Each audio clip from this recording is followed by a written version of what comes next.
Malek Bennabi est un penseur et philosophe algérien qui a connu le colonialisme français et est décédé en 1973. Il est connu pour ses travaux sur la décadence des sociétés musulmanes et les conditions de leur renouveau. Sa pensée s'articule autour de plusieurs concepts clés. D'abord, la problématique de la civilisation. Bennabi aborde le déclin du monde musulman en le comparant aux sociétés développées. Selon lui, une civilisation repose sur 3 éléments, l'homme, la terre et le temps. Lorsqu'une société est incapable d'utiliser ces 3 éléments de manière efficace, elle tombe dans la stagnation. Le deuxième concept qu'il a développé est plus connu. C'est celui de la colonisabilité. Il a introduit cette notion de colonisabilité pour expliquer pourquoi certaines sociétés sont plus vulnérables à la colonisation. Il ne s'agit pas seulement d'une domination extérieure, mais aussi d'une prédisposition interne due à la décadence culturelle, intellectuelle et sociale. Le troisième concept est celui du cycle des civilisations. Bennabi pense que toute civilisation suit un cycle, naissance, apogée et déclin. Il insiste sur l'importance de la pensée et de la spiritualité dans la construction d'une société dynamique.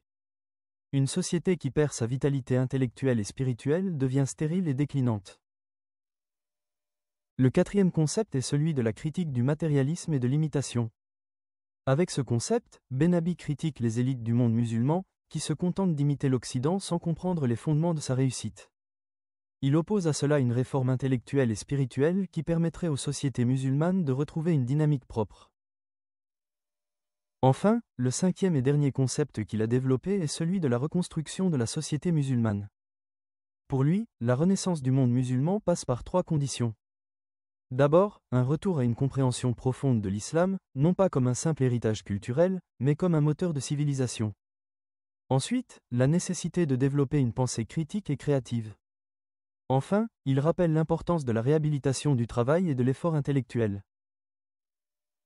En conclusion, on peut dire que Malek Bennabi offre une analyse originale du sous-développement et propose un projet de renaissance basé sur la conscience historique, l'éducation et l'autonomie intellectuelle. Sa pensée reste d'actualité pour ceux qui réfléchissent aux défis du monde musulman aujourd'hui. Elle est plus authentique que la fausse élite intellectuelle arabo-berbéro-musulmane, promue notamment par les médias occidentaux.